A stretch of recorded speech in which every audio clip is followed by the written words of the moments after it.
हम उनके मन में भय का वातावरण नहीं पैदा करना चाहते थे। लेकिन यह जो हमारी भलमनसाहत है, इंसानियत है, इसको ये हमारी कमजोरी समझते हैं। तो हम उनको कहते हैं कि हम कमजोर नहीं हैं, आपसे डरते नहीं हैं। हमारे नेता ने कहा है डरो मत, कल भी पार्लियामेंट में कहा है, तो हम डरने वाले नहीं हैं। गुंडागर्दी को गहरी चोट, NSY को पैनल वोट। सब कुछ होने के बावजूद, धन दौलत, गोला बारूद, सरकार, शासन, प्रशासन, सब कुछ होने के बाद और दुनिया का सबसे बड़ा संगठन होने का दावा करने के बाद भी जो है उनको हार से डर लग रहा है। अगर भेड़ जो है, भेड़िए भेड़ों की तरह मुंह में घास दबा दें तो घास नहीं खाने लगते।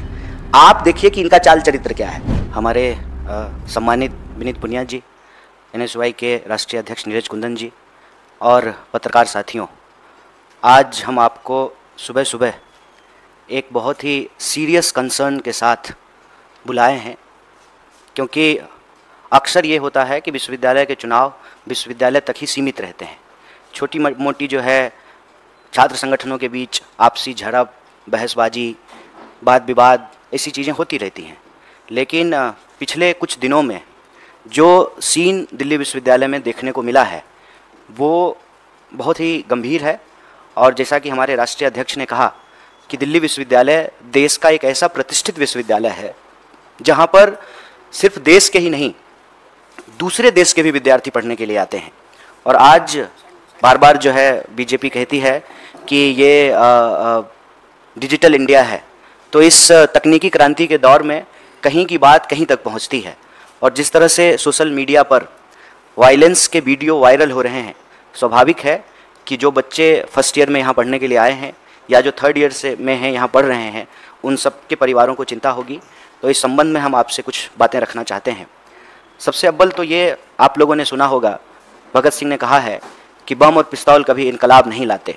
मतलब बम और पिस्तौल से बदलाव रोका भी नहीं जा सकता है। ये जो दिल्ली विश्वविद्यालय का चुनाव हो रहा है, इसकी सबसे बड़ी खास बात यह है कि ऐसा शायद पहली बार हो रहा है कि थर्ड ईयर के स्टूडेंट भी फर्स्ट टाइम वोटर हैं और फर्स्ट ईयर के स्टूडेंट तो फर्स्ट टाइम वोटर हैं ही। ऐसे सिचुएशन में जिस तरीके से शासन प्रशासन के द्वारा एक खास संगठन को, एक खास तरह की विचारधारा को पोषित करने वाले लोगों को जो एक पावर का मिसयूज करके प्रोटेक्शन दे रही है, तो कहीं ना कहीं जिनके अंदर हिंसा की प्रवृत्ति है, गुंडागर्दी की प्रवृत्ति है, उनको बल मिल रहा है। और वो लगातार जो एक गौरवशाली चीज़ है भारत में, 750 से ज़्यादा पब्लिक यूनिवर्सिटी है, गिने चुने विश्वविद्यालय में चुनाव होते हैं, उसमें से दिल्ली विश्वविद्यालय एक है। और ये छात्रों के लिए, विद्यार्थियों के लिए एक अहम वक्त है जब आप अपनी लोकतांत्रिक अधिकारों को समझते हैं, सीखते हैं, उसका इस्तेमाल करते हैं और एक जिम्मेदार नागरिक बनने की प्रक्रिया में यह महत्वपूर्ण भूमिका निभाता है। ऐसे में इस पूरी की पूरी प्रक्रिया को डिस्टर्ब क्यों किया जा रहा है, यह हमको समझना चाहिए। मैं आपकी सूचना के लिए कुछ चीज़ें यहाँ बता देना चाहता हूँ। जैसा कि अध्यक्ष जी ने बताया कि 3 साल के बाद चुनाव हो रहे हैं और आपने देखा कि कोरोना में सब ने अपनों को खोया। कोरोना जो है एक गंभीर चुनौती थी, लेकिन कोरोना जो है कब महामारी है और कब बहाना है, ये सरकार अपने तरीके से तय करती है। तमाम तरह के जो है चुनाव हुए देश में, लेकिन विश्वविद्यालयों के चुनाव को रोक दिया गया। खैर, अब जब चुनाव हो रहे हैं, ये एक स्वागत योग्य कदम था और इसका हमने NSY की तरफ से स्वागत भी किया। लेकिन जब से यह प्रक्रिया शुरू हुई है, इनकी कुछ चीज़ों पर अगर आप गौर करेंगे, सबसे पहले तो नॉमिनेशन और इलेक्शन का एक नोटिफिकेशन विश्वविद्यालय प्रशासन के द्वारा जारी किया गया, जिसमें कहा गया कि 12 तारीख को नॉमिनेशन होगा। और आप सब लोगों ने देखा होगा कि फिर एक और नोटिस आई और नॉमिनेशन का डेट जो है वो 12 से 14 कर दिया गया। यह जो नोटिफिकेशन आया, इसमें एक और चीज़ पे हम आपका ध्यान आकर्षित करना चाहते हैं कि कोरोना के आधार पर इस बार दिल्ली विश्वविद्यालय में जो लोग चुनाव लड़ रहे हैं, उनको 2 साल का एज रिलैक्सेशन दिया गया, 3 साल का। और ये जो रिलैक्सेशन है, ये रिलैक्सेशन एक खास संगठन को फायदा पहुंचाने के लिए दिया गया। क्यों? क्योंकि विश्वविद्यालय के जो और स्टेक होल्डर्स हैं, चाहे वो कर्मचारी हों, चाहे वो टीचर हों, चाहे स्टूडेंट्स हों, उनके बीच में इस बात को लेकर के कोई जानकारी नहीं थी। मतलब बहुत ही आर्बिट्ररी तरीके से जो है यह नोटिस लाया गया। खैर, अगर विद्यार्थियों को कोई भी लाभ मिल रहा है तो हम उसका स्वागत करते हैं। उसके बाद हमने क्या देखा कि ABVP कुछ भी करे, उसको खुली छूट है।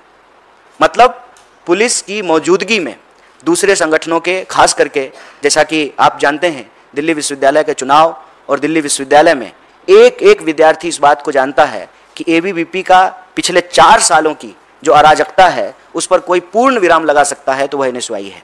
तो खास करके एनएसयूआई के जो वर्कर हैं, जो लोग एनएसयूआई के लिए प्रचार कर रहे हैं, समर्थक हैं, उनको डिस्टर्ब किया जाना शुरू हुआ। वो सामान्य तौर पे अगर अपने कॉलेज में हैं, कॉलेज के बाहर हैं, तो जो है उनकी अवैध गिरफ्तारियां शुरू हुई, पोस्टर फाड़े गए। और ये बात हम सिर्फ चुनाव के कॉन्टेक्स्ट में नहीं कर रहे हैं। पिछले कुछ दिनों में अगर आप देखेंगे तो लगातार दिल्ली विश्वविद्यालय में एबीवीपी के समर्थक या एबीवीपी के लोग खुलेआम हिंसा करते हुए, गुंडागर्दी करते हुए पाए जाएंगे। आप सब लोगों ने भी देखा होगा कि किस तरीके से वो कॉलेज का गेट तोड़ रहे हैं, किस तरीके से जो है गर्ल्स हॉस्टल में जबरदस्ती गेट के ऊपर चढ़ करके घुस रहे हैं, किस तरीके से जो गर्ल्स कॉलेज का फेस्ट है उसमें घुस करके डिस्टर्बेंस कर रहे हैं, किस तरीके से आम विद्यार्थियों को परेशान किया जा रहा है, डराया जा रहा है, धमकाया जा रहा है। चुनाव प्रचार करने के नाम पर जो गर्ल स्टूडेंट हैं उनके साथ छेड़छाड़ जैसी स्थिति जो है पैदा की जा रही है। तो ये जो पूरा का पूरा वातावरण है वो दिल्ली विश्वविद्यालय की प्रतिष्ठा को कलंकित करता है। यह एक गौरवशाली विश्वविद्यालय है और जैसा कि हमने आपको कहा कि डिजिटल वर्ल्ड में हर जगह की बात हर जगह पहुंचती है, तो ये हमारे देश के मान सम्मान से जुड़ा हुआ सवाल है। और देखिए सबसे इसमें खतरनाक बात क्या है कि कहते हैं ना कि चोरी और सीना जोड़ी, खुद वायलेंस कर रहे हैं, गेट तोड़ रहे हैं, विश्वविद्यालय कॉलेजों में जबरदस्ती घुस रहे हैं, दूसरे संगठन के जो वर्कर हैं उनको पीट रहे हैं, पुलिस जो है जबरदस्ती उनको डिटेन कर रही है। और वही लोग जो है मीडिया को यह भ्रमित करने का प्रयास करते हैं कि एनएसयूआई के लोगों ने वायलेंस किया। तो मैं आप सबके माध्यम से कहना चाहता हूँ, मैं एनएसयूआई का राष्ट्रीय प्रभारी हूँ। भारतीय राष्ट्रीय कांग्रेस ने यह जिम्मेवारी हमको दी है।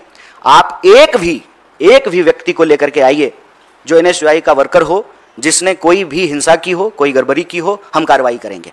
यह पूरी तरह से झूठ है।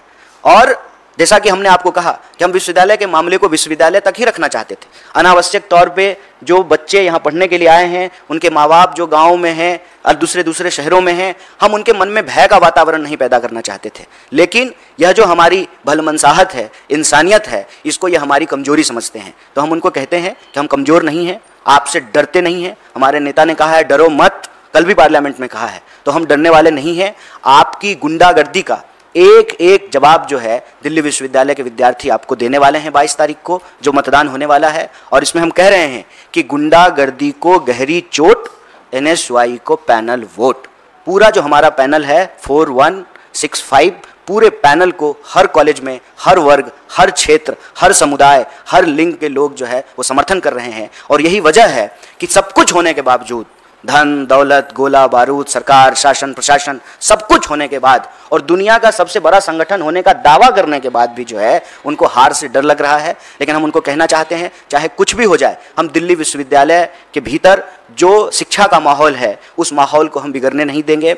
शांति, सत्य, भाईचारा और लोगों के लिए शिक्षा का बुनियादी अधिकार, इसको हम सुरक्षित करेंगे। शिक्षा जो है वो हमारे लिए हमारा संवैधानिक बुनियादी अधिकार है। इसीलिए हम कहते हैं कि सबकी सस्ती अच्छी पढ़ाई हमारा बुनियादी अधिकार है। इसको हम किसी भी सूरत में जो है रोकने नहीं देंगे।